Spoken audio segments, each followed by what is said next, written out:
Bom dia, pessoal.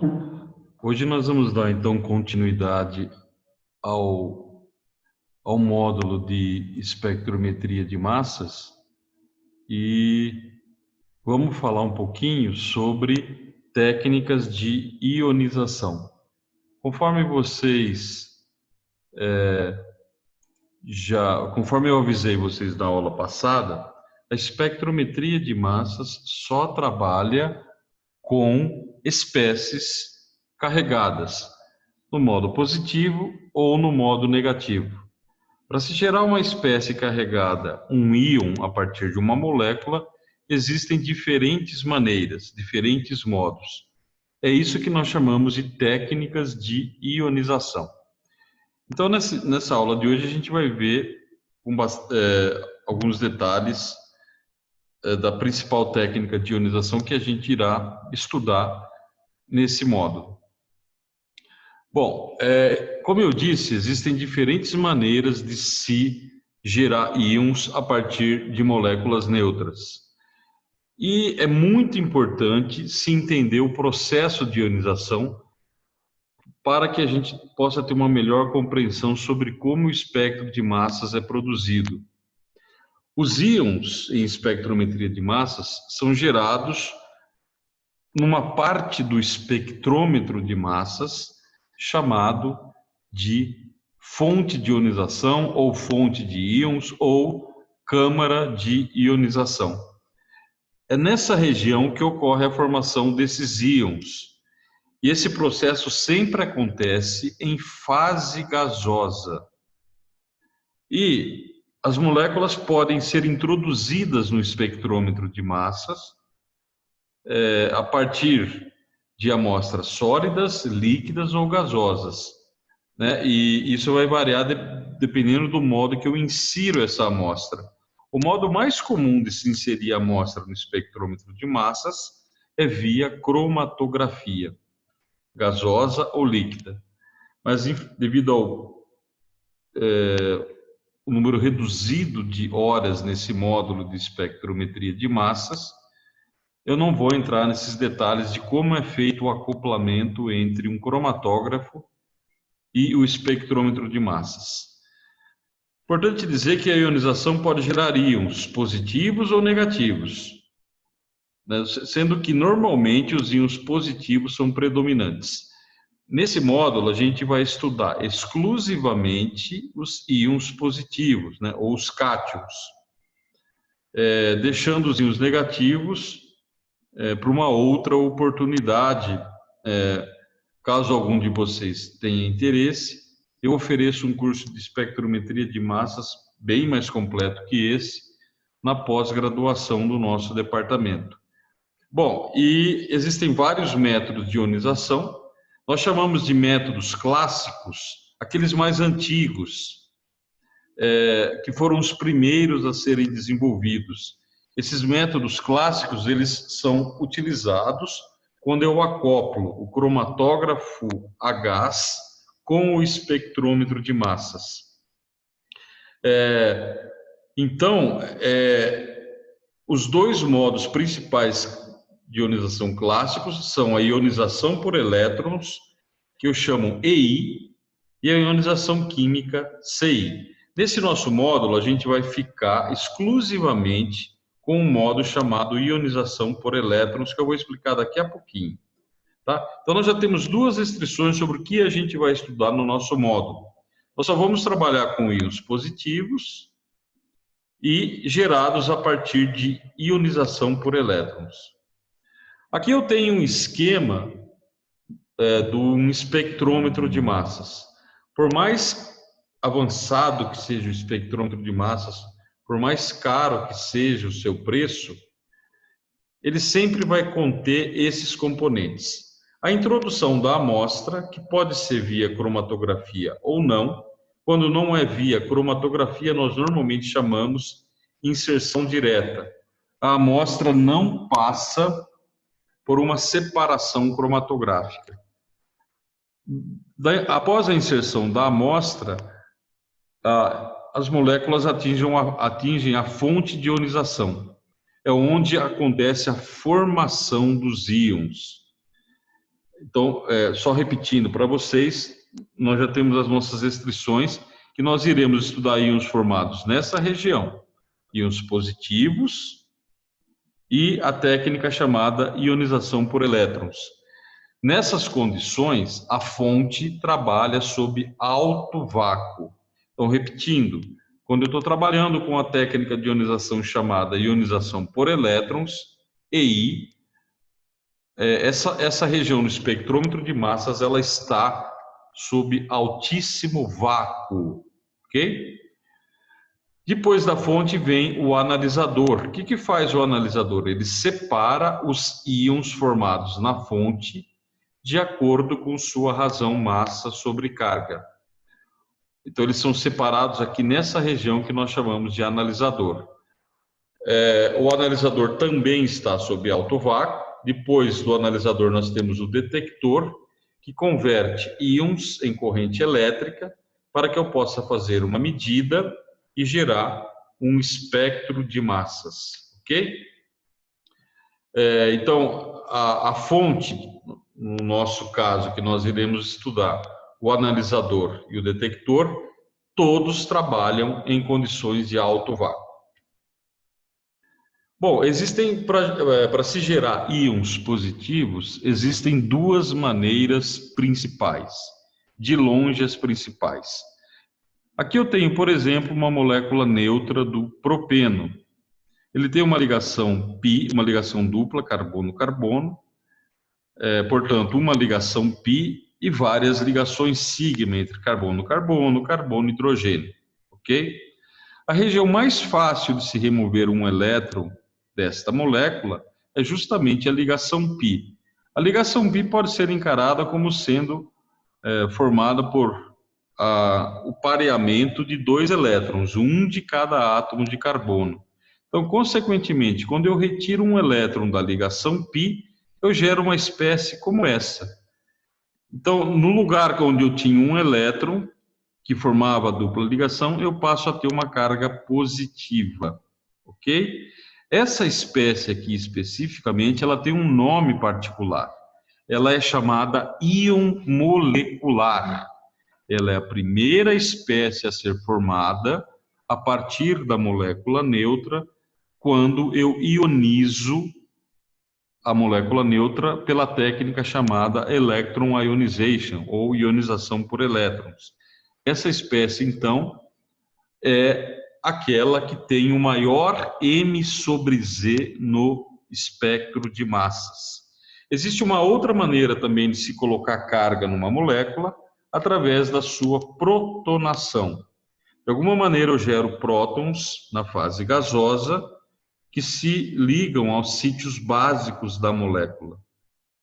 No entanto, essa segunda técnica de ionização para gerar espécies positivas nós não iremos estudar no nosso módulo de espectrometria de massas.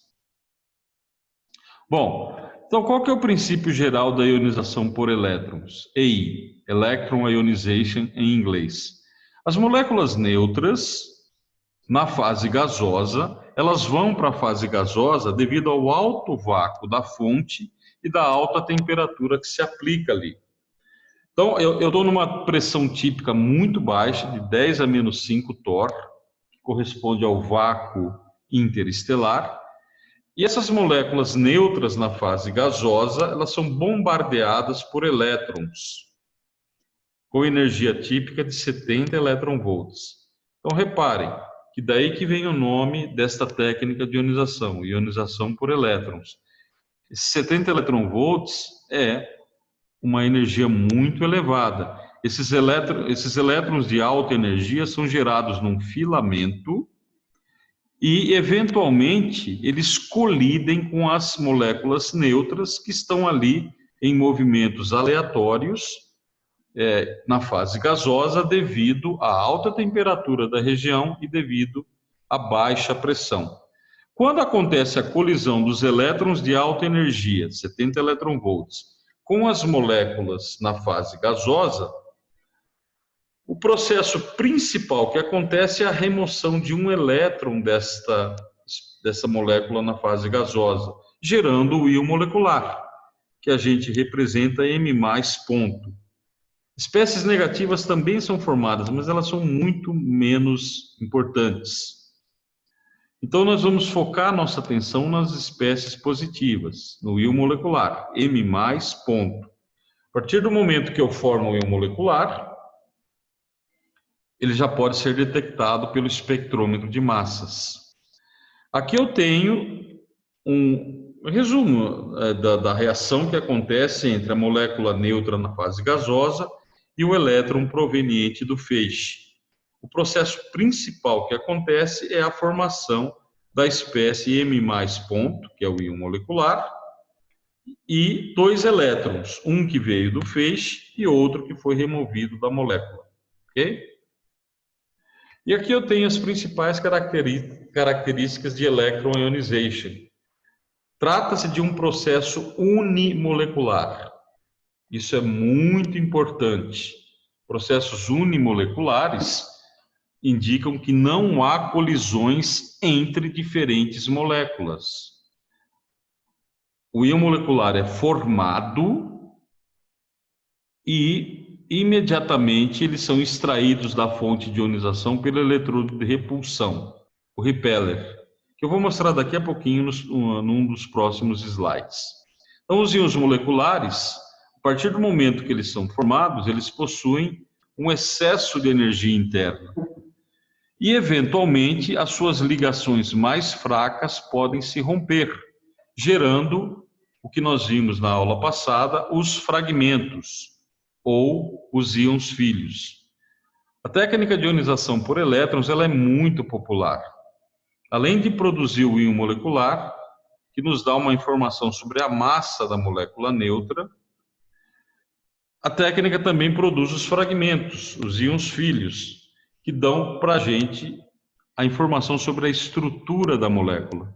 Mais importante que isso, os espectros de massas obtidos por essa técnica, eles são muito reprodutíveis, ou seja, é como se fosse uma impressão digital.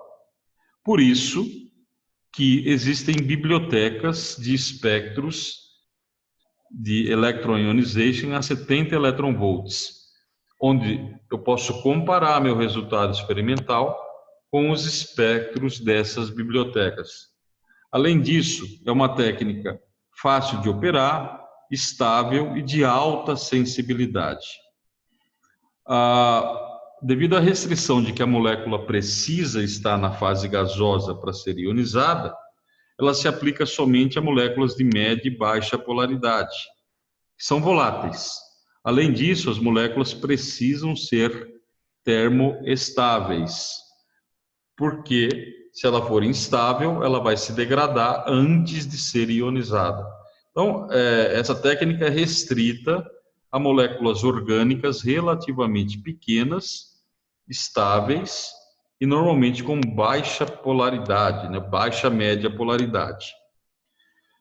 Outra característica dessa técnica, o íon molecular, às vezes, ele não é observado nos espectros de massas. Significa que ele não foi formado? Não, não é isso. Ele sempre é formado, mas às vezes ele é instável. Existe um caminho de fragmentação muito favorecido. Então, a fragmentação acontece levando a um fragmento ou fragmentos muito favoráveis, de tal maneira que a gente não detecta o íon molecular no espectro de massas. O EI é um processo extremamente rápido, 10 a menos 16 segundos, e uma em cada 1.000 a 10.000 moléculas que entram na fonte são ionizadas. Então, o rendimento é muito baixo. Apesar disso, trata-se de uma técnica com elevada sensibilidade. Quando essa técnica é acoplada com cromatografia gasosa, eu consigo pegar níveis muito baixos de analitos que eu estou detectando. Só para vocês terem uma noção de como é que acontece o processo de fragmentação por EI, Electron Ionization. Eu tenho uma molécula genérica qualquer, ABCD, neutra. A partir do momento que eu removo um elétron, eu gero o íon molecular. que em linhas gerais a gente representa por M maiúsculo mais ponto, e o elétron que foi removido. Essa é a técnica de ionização EI. Bom, o processo de fragmentação é como uma reação química qualquer. Uma reação química deve estar balanceada em termos de átomos, em termos de cargas e em termos de elétrons desemparelhados. Aqui eu tenho exemplos que mostram esse balanceamento. Por exemplo, a espécie, o íon molecular ABCD mais ponto, se ele se fragmentar e der origem ao cátion radicalar AB mais ponto, necessariamente a espécie neutra que foi perdida foi a molécula neutra CD. Prestem bastante atenção na nomenclatura que eu estou utilizando. Se o íon molecular se fragmentar, ao invés de gerar o cátion radicalar AB mais ponto, ele gerar o cátion AB mais, necessariamente a espécie neutra que foi perdido é um radical, sem carga, CD ponto. Se o íon molecular gerar o cátion ABC+, necessariamente o outro produto da reação é o radical D, D ponto. Além disso, o ABC+, por exemplo, é filho do ABCD mais ponto. O ABC+, pode gerar seus próprios filhos. A+, AB+, vejam que todos esses processos estão balanceados. Aqui a gente diz, por exemplo, que o cátion A+, é filho de ABC+, e, consequentemente, o A+, é neto do ABCD mais ponto. Ok? Eu falei nos slides anteriores sobre o tal do repeller. Aqui eu tenho um esquema mostrando como é que é a fonte de ionização. Como os íons são gerados na fonte de ionização. Não apenas o íon molecular, mas também os seus fragmentos. Então eu tenho aqui elétrons de alta energia gerados a partir de um filamento, que são emitidos e percorrem uma linha reta até atingirem essa região de polaridade positiva para atrair os elétrons, ok? Então, os elétrons têm alta energia, alta velocidade e percorrem esse espaço. Eventualmente, há uma colisão com a molécula neutra M, que está nessa mesma região. Ela está na fase gasosa, pelos motivos que já foram explicados. Essa região é de alto vácuo e alta temperatura. A partir do momento que há a colisão, há a formação do íon molecular, M+, ponto. O M+, ponto pode se fragmentar gerando seus filhos, os fragmentos F, todos com carga. As espécies carregadas, elas são repelidas em direção ao analisador.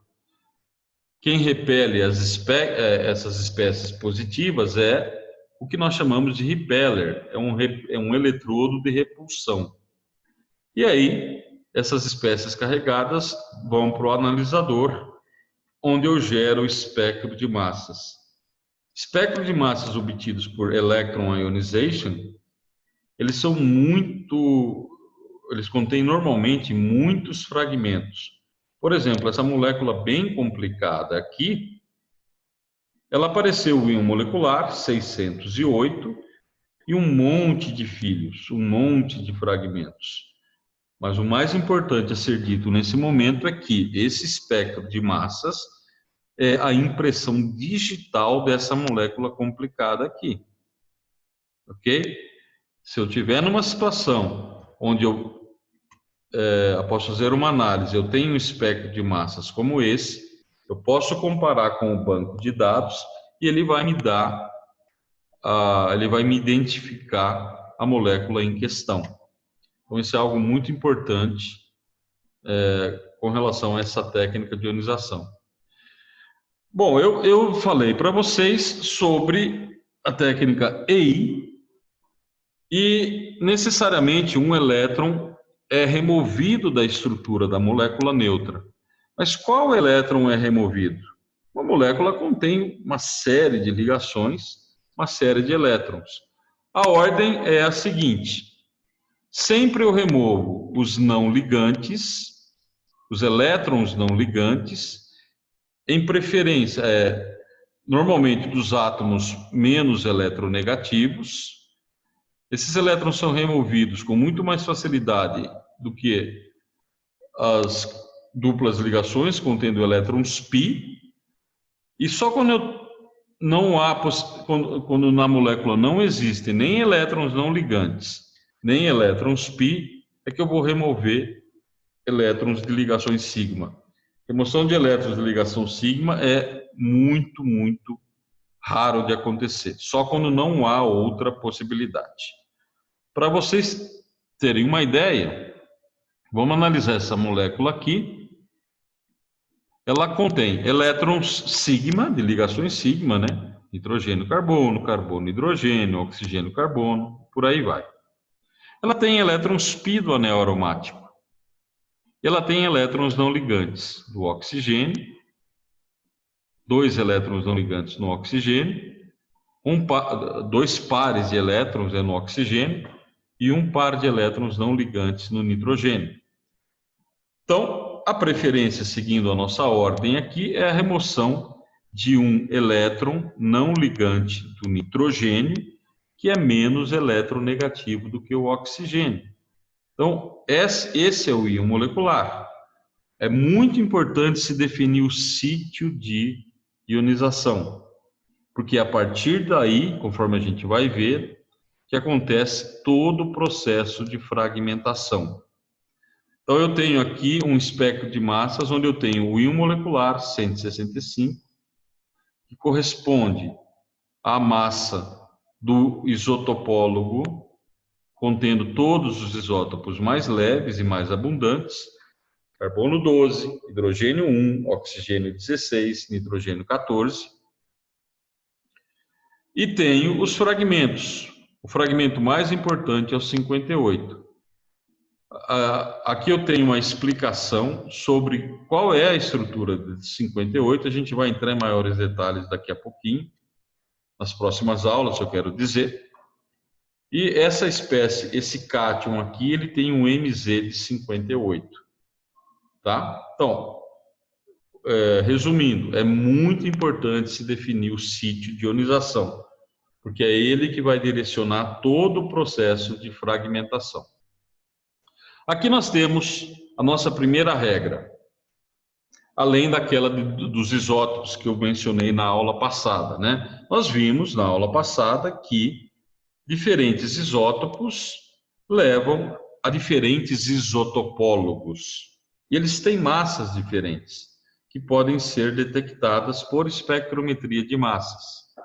A segunda regra fala o seguinte: a regra do nitrogênio, ela diz que se uma molécula contém um número ímpar de átomos de nitrogênio, o seu íon molecular terá massa ímpar. Por outro lado, se a molécula contém um número par de átomos de nitrogênio, ou não contém átomos de nitrogênio, o íon molecular terá massa par. Será que essa regra é válida? Vamos pegar o exemplo anterior. Veja, essa molécula tem apenas um átomo de nitrogênio. Se você calcular a massa dela, considerando apenas os isótopos mais abundantes, você vai ver que a massa dela é 165 Daltons. Por isso, ímpar. Um átomo de nitrogênio gera uma massa ímpar, que é detectada no espectro de massas com um M sobre Z, também ímpar, 165. Então, essa regra também é muito importante para nós definirmos essa questão do nitrogênio. No nosso módulo, nós estaremos restritos apenas a moléculas que contêm um nitrogênio ou moléculas que não contêm nitrogênio. Então, no nosso exemplo, se você olha um caso como esse, o íon molecular 165, a sua conclusão é que essa molécula não tem nitrogênio. Desculpa, tem um nitrogênio na sua estrutura, um nitrogênio. Se aqui fosse par, isso estaria indicando que a molécula não tem nitrogênio. Se a gente olhar aqui os isótopos, a gente claramente vê que não tem cloro, ok? Não tem bromo. Então a gente consegue ter uma série de informações analisando os detalhes do espectro de massas. A gente vai fazer bastante isso no transcorrer desse módulo, tá? Outra importante característica das moléculas, outra importante propriedade é o número de insaturações. Isso vocês já sabem, vocês já viram em química orgânica. Tá? Primeiro, existe uma fórmula para a gente calcular o número de insaturações para moléculas que não têm nitrogênio. Ok? A fórmula é essa aqui. Número de insaturações, ou o IDH, é 2 vezes o A, onde A é o número de carbonos, mais 2, menos B, onde B é o número de hidrogênios, dividido por 2. Ok? A gente vai fazer vários exercícios com isso também, tá? E para que vocês treinem um pouquinho.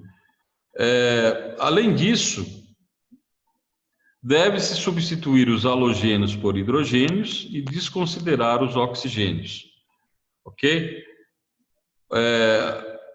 Por exemplo, se aqui é um halogênio, se aqui fosse cloro, por exemplo, 2 cloros, Cl2. Então eu tiraria os para gerar, para efeito de cálculo do número de insaturações, eu tiraria esses cloros, esses 2 cloros, e colocaria 2 hidrogênios no lugar. No caso do oxigênio, eu simplesmente retiro o oxigênio. A gente faz essas regras para converter uma molécula qualquer no respectivo hidrocarboneto, para que eu possa fazer o cálculo do número de insaturações, tá? A gente vai fazer alguns exercícios sobre isso, para que possamos treinar bastante.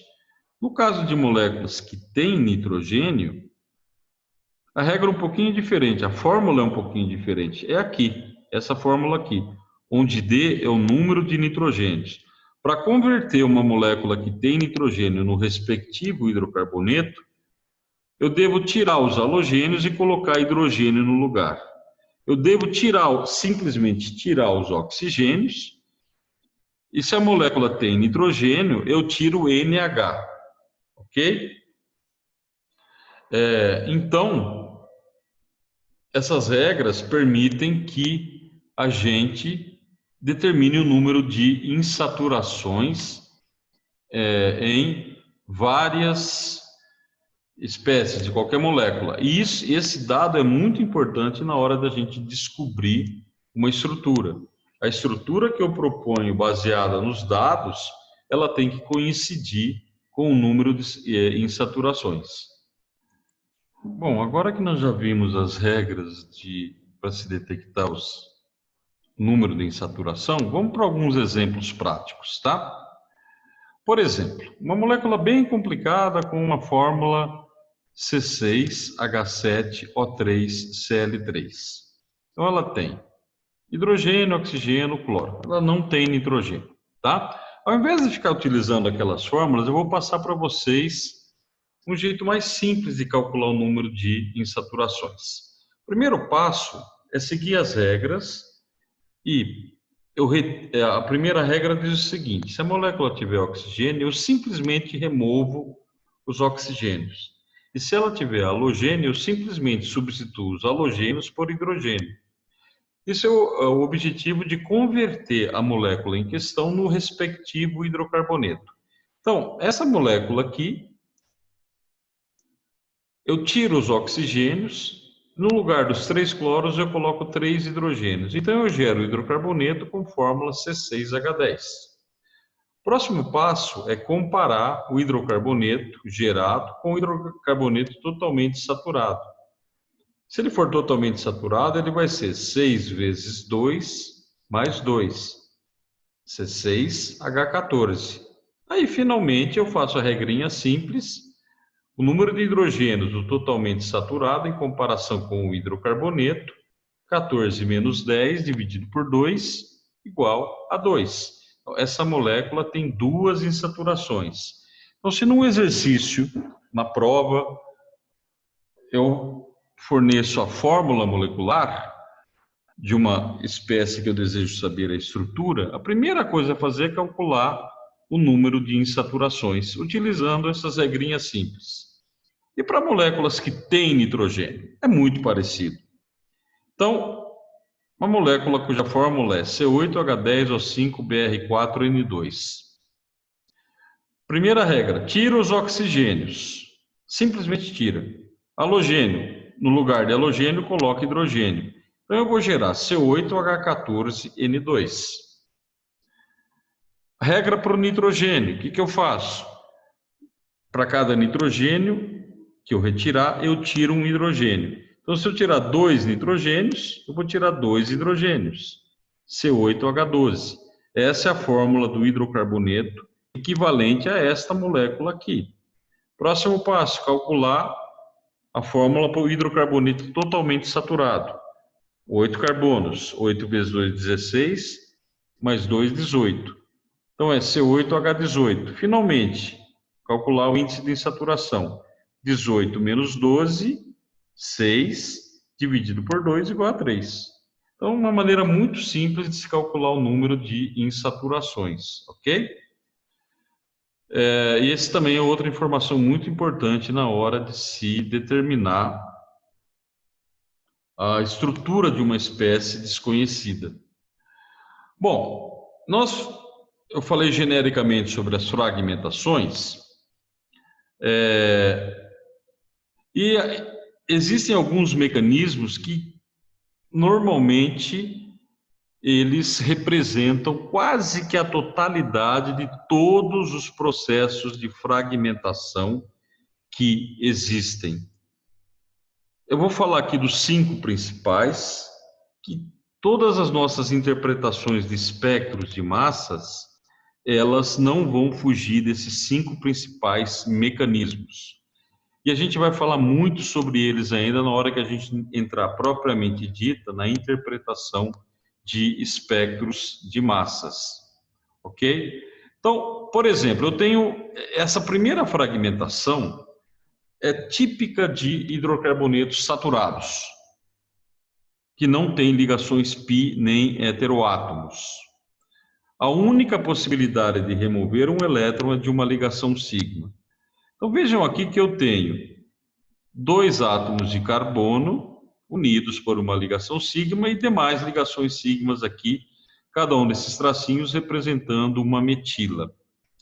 Então eu vou retirar um elétron dessa ligação central, embora a remoção de elétron de outras ligações sigma também seja possível.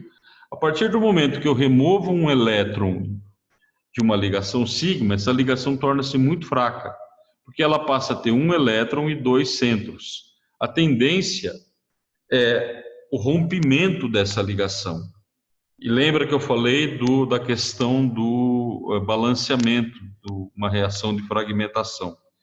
Quando essa ligação central se rompe devido à remoção de um elétron, eu vou ter, de um lado, o cátion, esse é que eu vou detectar no espectro de massas, e do outro, o radical. Esse não será detectado porque ele é neutro. Então, essa é a clivagem carbono-carbono típica de hidrocarbonetos saturados, onde não há ligações pi nem heteroátomos. O segundo mecanismo envolve a clivagem carbono-heteroátomo. Aqui nesse caso, o sítio de ionização vai ser o elétron não ligante do heteroátomo. Aqui pode ser oxigênio, cloro, bromo, né? E por aí vai, nitrogênio, né? Então eu tiro um elétron do não ligante que está sob o heteroátomo. Gero o íon molecular, mais ponto. Essa clivagem, que é muito comum, por exemplo, para álcoois, éteres, eu tenho uma quebra heterolítica dessa ligação carbono-heteroátomo. A carga negativa, o par de elétrons, vai para o heteroátomo, deixando a carga positiva do lado do carbono. E como resultado disso, eu tenho a formação de um radical Z ponto, que não é detectado no espectro de massas. Quais seriam exemplos desse radical Z ponto? OH ponto, Cl ponto, Br ponto, ok? Talvez a principal clivagem, a principal fragmentação que existe em espectrometria de massas é a chamada clivagem alfa. Ela acontece quando eu tenho um heteroátomo, é ele que vai ser ionizado pela remoção de um elétron não ligante.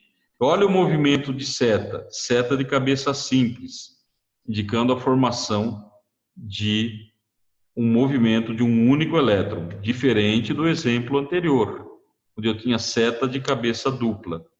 Reparem, então, que o sítio ionizado, ele induz a clivagem do carbono alfa e do carbono beta, da ligação entre o carbono alfa e o carbono beta. Então, eu tenho sítio de ligação, carbono alfa, carbono beta. Então, ele induz a quebra desse tipo de ligação e ela é chamada de clivagem alfa. Ela é muito comum em espectrometria de massas. Se vocês forem seguir o movimento das setas aqui, lembrando, ela é de cabeça simples, essa ligação entre o carbono alfa e o carbono beta, ela se rompe de modo homolítico, ok? Eu gero o radical C com 3 metilas ponto, mais C dupla Z positivo. De novo, olha o balanceamento. Forma uma dupla ligação aqui entre o heteroátomo e o carbono. Então, esse heteroátomo pode ser encarado como grupo OH, grupo NH2, cloro, bromo e por aí vai. Um outro exemplo de clivagem alfa, aqui, por exemplo, uma carbonila, onde Z é um oxigênio. Eu tiro um elétron não ligante do oxigênio da carbonila. Esse elétron não ligante induz a quebra entre o carbono alfa e o carbono beta. Então, sítio de ionização, carbono alfa, carbono beta. O que acontece? Sigam as setas de cabeça simples.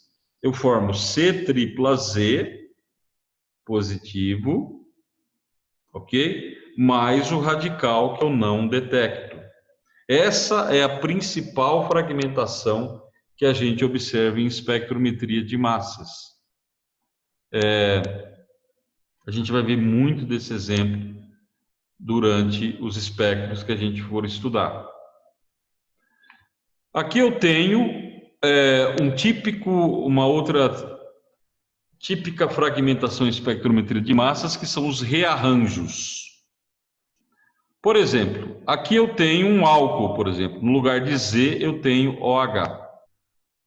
É aqui que acontece a ionização, porque é o único local da molécula que tem elétrons não ligantes. Imagine então um OH aqui. Então eu vou ter mais pontos sobre ele. Então é muito comum que ocorra a migração de um radical hidrogênio que esteja vicinal ao sítio de ionização. No caso de um álcool, haveria a formação de OHH com a subsequente perda de água. Então, é muito comum que aconteçam rearranjos de hidrogênio com a perda de moléculas pequenas, tipo água, tipo HCl, HBr, coisas do tipo. De novo, isso aqui é apenas uma explicação de modo geral. A gente, em cada espectro, a gente vai ver muitos exemplos desses rearranjos. O rearranjo de McLafferty é uma classe especial de um rearranjo de hidrogênio, também bastante comum especialmente quando eu tenho compostos carbonílicos. Eu vou explicar rapidamente o que é o rearranjo de McLafferty, que nada mais é do que um rearranjo de hidrogênio, e a gente, em vários espectros, a gente vai ver a presença desse rearranjo. Então, reparem aqui. Suponha que Z seja uma carbonila, um oxigênio. Remoção de um elétron não ligante do oxigênio. Ponto mais. Se eu tiver um hidrogênio na cadeia lateral que forma um anel de 6 membros, contando o hidrogênio, 1, 2, 3, 4, 5, 6 com o hidrogênio. Esse hidrogênio vai migrar desse carbono para o sítio radicalar formado pela ionização. Olha o que acontece. O hidrogênio migra para cá, ok? Formando ZH, a carga positiva permanece. Ao mesmo tempo, o sítio radicalar novo que vai ser formado vai ser nessa posição e ele vai induzir a quebra dessa ligação vicinal. Como resultado dessa fragmentação, eu tenho essa espécie, que ela é um cátion radicalar, e a liberação de uma molécula neutra, nesse caso aqui, um etileno. Então, não se assustem por enquanto com isso, né? Como eu disse para vocês, nós veremos vários e vários exemplos de rearranjos de hidrogênio em espectros de massas específicos. Só lembrando novamente, o rearranjo de McLafferty nada mais é do que um caso particular de rearranjo de hidrogênio. Outra coisa que a gente vai discutir muito ainda quando nós entrarmos efetivamente na análise dos espectros de massas é a regra do número de elétrons. Por enquanto eu vou mencioná-la. Conforme os exemplos forem aparecendo, eu vou chamando a atenção para vocês com relação a isso. Um fragmento com número par de elétrons não pode gerar fragmentos com número ímpar de elétrons. Vamos lá, então. Um fragmento com número par de elétrons é um cátion. Ele não tem elétrons desemparelhados. Um cátion não pode gerar fragmentos com número ímpar de elétrons. Fragmentos com número ímpar de elétrons é um cátion radicalar. Então, um cátion não pode gerar um cátion radicalar. Essa é a regra do número de elétrons. Por que ela é importante? Vocês vão ver isso claramente, que usando essa regra eu posso saber qual íon possivelmente deu origem a outro. Tá bom? Mas, novamente, nós iremos ver exemplos específicos sobre essa regra conforme a gente estiver analisando os espectros de massas.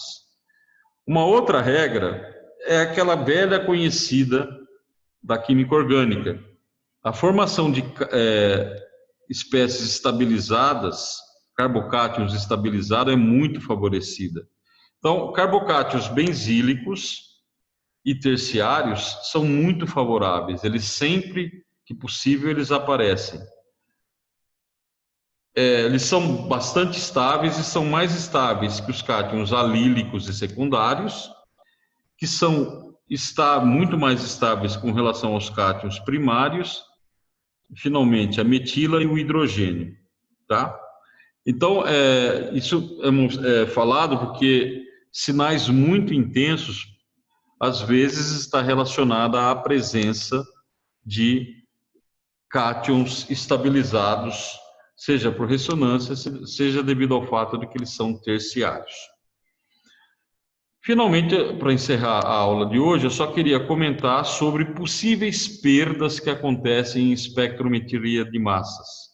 Os dois próximos slides, eles mostram perdas neutras bastante comuns em espectrometria de massas. Embora essa tabela seja completa, eu irei mencionar nesse momento as principais perdas que acontecem. Por exemplo, perda de H é um radical hidrogênio. perda de massa 1.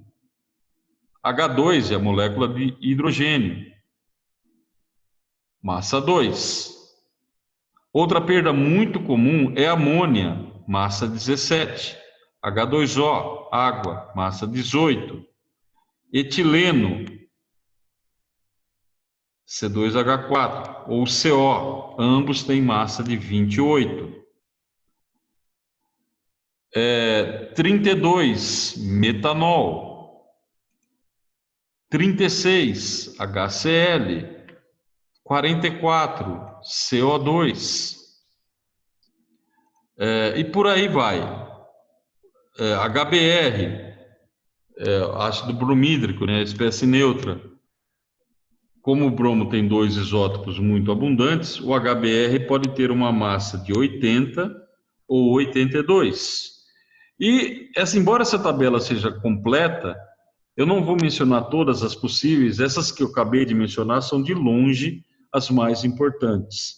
Outras diferentes, perdas diferentes, a gente vai analisar no próprio espectro de massas que nós estivermos analisando.